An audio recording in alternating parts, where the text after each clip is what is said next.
Talk to Jamie Shea, former NATO Deputy Assistant Secretary General. Jamie, very easy to start military action, perhaps not so easy to stop it. A report from the London-based Royal United Service Institute has warned that it may prove difficult for the West to effectively degrade Houthi capabilities. Would you go along with that?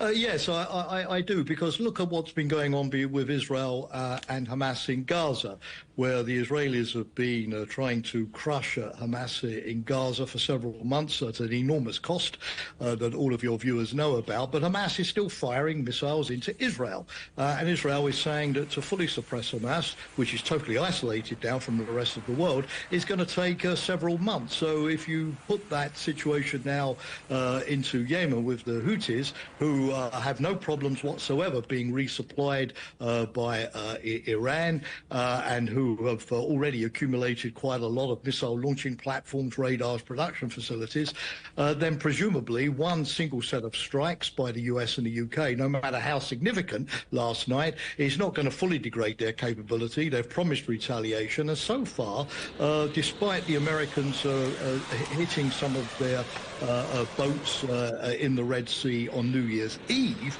and therefore already retaliating against the Houthis at sea, so far the Houthis seem to be a tough nut to crack. They're not deterred very easily. So presumably this is going to still play out for some weeks yet. The assaults, I think, have now notched up to the 27th attack on shipping since the 19th of November. I mean, if not military action, what were the other options? Well, there aren't really other options against the Houthis because they are very isolated.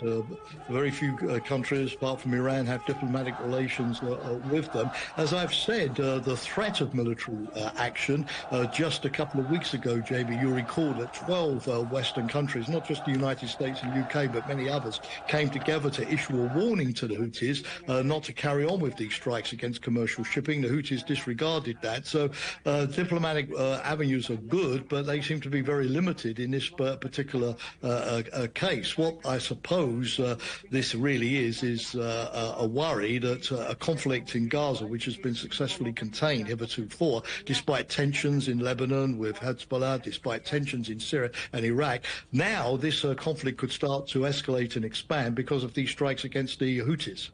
Saudi Arabia has spent, I think, a decade trying to remove Houthi rebels from Yemen by force. That hasn't worked, has it?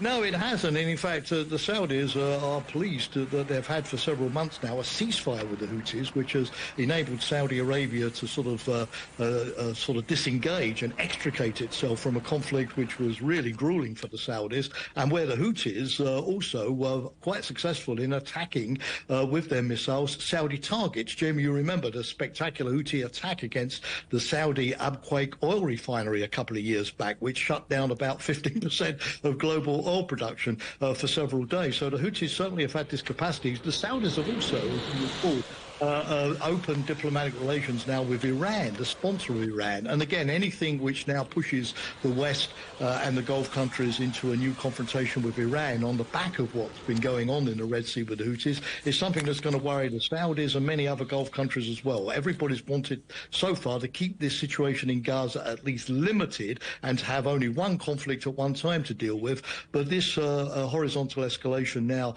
as far away as Yemen, several thousand kilometers from Gaza, is something that I think is going to be worrying. And I suppose the US and the UK, by launching a fairly significant number of strikes yesterday, not symbolic, against over 70 different targets, will be hoping that they've done enough to deter the Houthis, but not in a way that's going to make escalation now inevitable.